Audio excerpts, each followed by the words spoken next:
नमस्कार।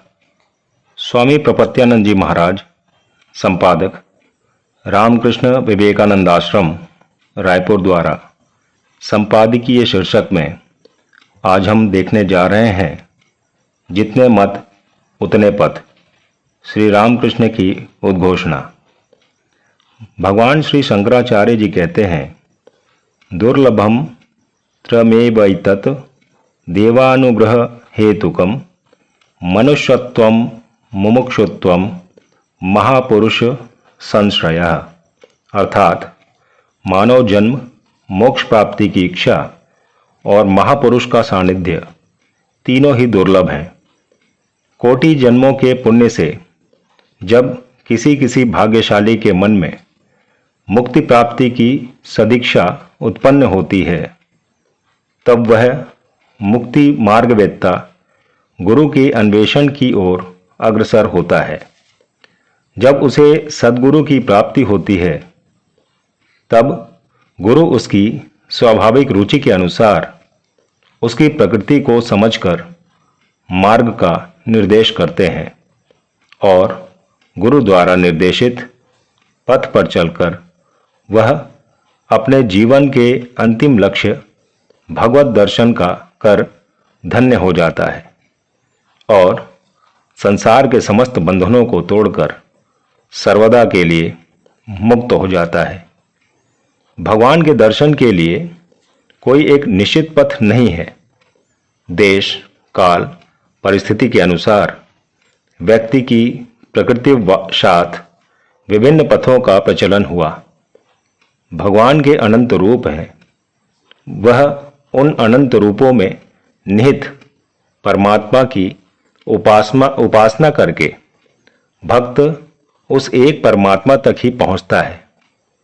जो साधक साधना और ईश्वर कृपा से इस अनेकत्व में एकत्व की अनुभूति कर लेता है, वह किसी पथ और मत को लेकर विवाद नहीं करता, किंतु जब तक वह बुद्धि स्तर पर रहता है, अनुभूति से अनभिज्ञ रहता है, तब तक उसे संशय रहता है और विवाद को जन्म देता है। इसलिए सच्चा भक्त भगवान की वाणी पर विश्वास कर अनुभूति संपन्न गुरु और आचार्यों की वाणी पर विश्वास कर इन विवादों में अपनी ऊर्जा और समय व्यर्थ नष्ट न कर ईश्वर के मार्ग में आगे बढ़ जाता है। भगवान श्री रामकृष्ण कहते थे, बगीचे में आए हो तो आम खाओ, पेड़ गिनने में क्यों लग जाते हो। इसके बाद भी कभी कभी द्वैत, अद्वैत, विशिष्टाद्वैत, शाक्त शैव के अनुयायियों में परस्पर विवाद के दृष्टांत मिलते हैं। एक शिव भक्त तो ऐसे थे कि उन्होंने अपने कान में घंटे बांधे रखे थे कि दूसरा कोई नाम न सुन सके, जिन्हें हम घंटा कर्ण के नाम से जानते हैं। सच्चा भक्त कभी संकीर्ण नहीं होता। वह दूसरों के पथ को लेकर विवाद नहीं करता। वह तो अपने गुरु द्वारा प्रदर्शित मार्ग पर अनन्य निष्ठा, भक्ति, समर्पण और उद्यम के साथ अग्रसर होता जाता है। भगवान श्री रामकृष्ण देव भक्तों को सर्वदा पथ भ्रमित होने से रक्षा करते थे और उन्हें अस्ति नास्ति पथ मतादि के वाद विवाद में न उलझकर सीधे ईश्वर के प्रति भक्ति करने का निर्देश देते थे। वे कहते थे, यदि आंतरिकता हो तो सभी धर्मों से ईश्वर मिल सकते हैं, वैष्णवों को भी मिलेंगे तथा शाक्तों, वेदांतियों और ब्राह्मणों को भी, मुसलमान और ईसाइयों को भी हृदय में चाहने पर सबको मिलेंगे। 13 अगस्त 1882 को दक्षिणेश्वर में एक गायक ने श्री रामकृष्ण से पूछा, महाराज, किस उपाय से उन्हें ईश्वर को प्राप्त किया जा सकता है। तब श्री रामकृष्ण देव कहते हैं, सभी धर्मों से उन्हें प्राप्त किया जा सकता है। सभी धर्म सत्य हैं। छत पर चढ़ने से मतलब है। सो तुम पक्की सीढ़ी से भी चढ़ सकते हो, लकड़ी की सीढ़ी से भी चढ़ सकते हो, बांस की सीढ़ी से भी चढ़ सकते हो, रस्सी के सहारे भी चढ़ सकते हो और फिर एक गांठदार बांस से भी चढ़ सकते हो। श्री रामकृष्ण देव ने स्वयं कई धर्मों की साधनाएं कर उन धर्मों के उच्चतम आदर्श का साक्षात्कार किया था। फिर अनंत भावमय ठाकुर ने तंत्र साधना भी की थी और अन्य कई भावों और मतों के द्वारा उनके परम अभीष्ट का साक्षात्कार किया था। इसलिए वे शास्त्र प्रतिपाद्य एक ईश्वर की अनुभूति के विभिन्न मार्गों की सत्यता से अवगत थे। उन्होंने ईश्वर के व्यापक विराट सर्वांगी स्वरूप का बोध किया था। तभी उन्होंने 7 सितंबर 1884 को अनंत मतों, अनंत पथों के सत्य की घोषणा की थी। श्री रामकृष्ण ने किस परिवेश में यह घोषणा की थी, आइए थोड़ा इसका अवलोकन करते हैं। वे 7 सितंबर 1884 को पूर्वाह्न 11 बजे दक्षिणेश्वर काली मंदिर परिसर के अपने कक्ष में छोटी खाट पर विराजमान हैं। आज यहाँ श्यामदास का कीर्तन होगा। श्री रामकृष्ण को कीर्तन के आनंद में विभोर देखने के लिए बहुत से भक्त आ रहे हैं। बाबूराम, मास्टर, श्री रामपुर के ब्राह्मण, मनोमोहन, भवनाथ, किशोरीलाल, चुन्नीलाल, हरिपद, मुखर्जी बंधु द्वय, राम, सुरेंद्र, तारक, अधर और निरंजन, लाटू, हरीश, हाजरा, रामलाल, ये लोग वहां बैठे हुए हैं।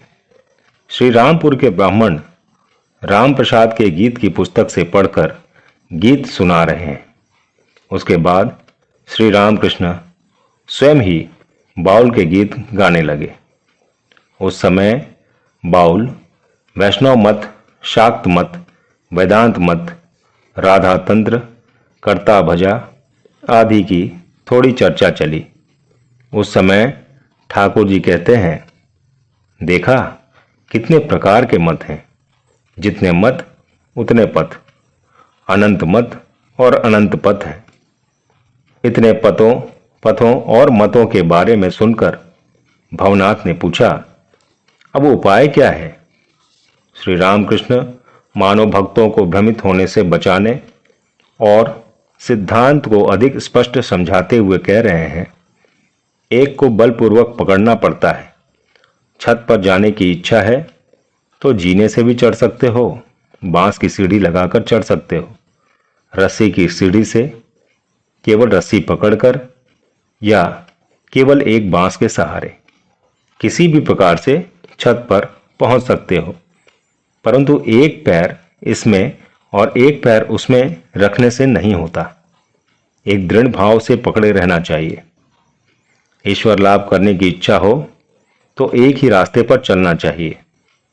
इसके आगे भक्तों को संकीर्णता से सावधान करते हुए श्री रामकृष्ण देव ने कहा, अन्य दूसरे मतों को भी एक एक मार्ग समझना।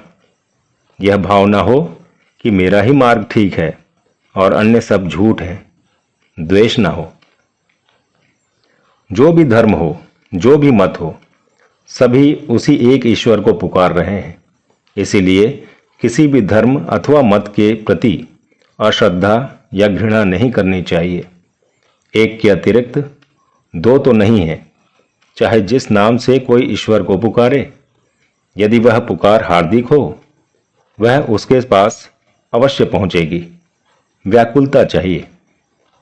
युगावतार श्री रामकृष्ण का यह सर्वधर्म, सर्व संप्रदाय और सर्व मतों के प्रति अत्यंत उदात्त सर्वश्रेष्ठ विचार और सम्मान है, जो उनके उदार, सर्वांगीण, सर्वोत्कृष्ट दृष्टिकोण को अभिव्यक्त करता है।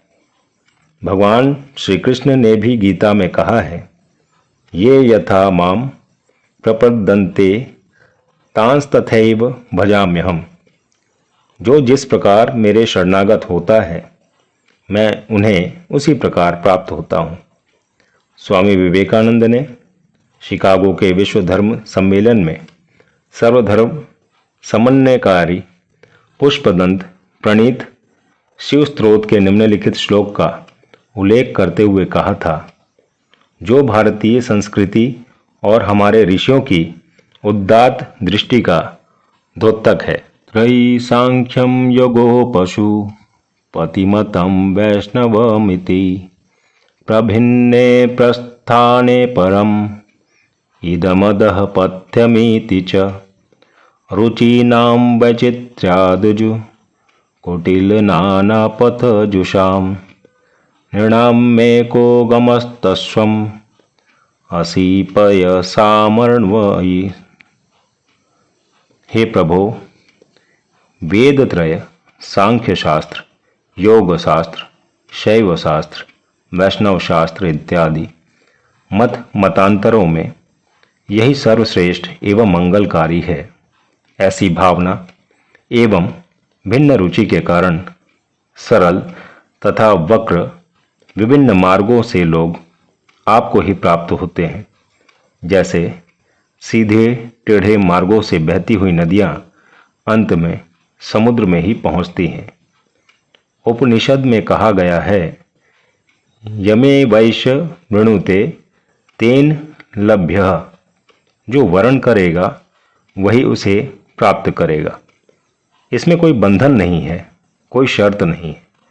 जो भी व्यक्ति, चाहे वह हिंदू, मुस्लिम, सिख, ईसाई, बहाई, कोई भी हो, जो वरण करेगा वह उसे प्राप्त करेगा।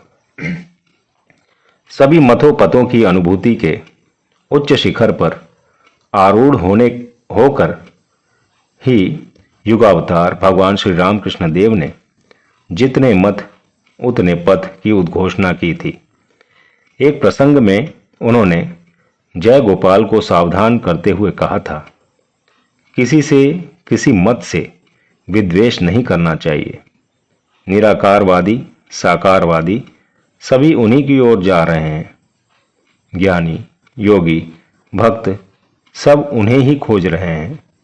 ज्ञान मार्ग के लोग कहते हैं ब्रह्म, योगी गण कहते हैं आत्मा, परमात्मा, भक्त गण कहते हैं भगवान।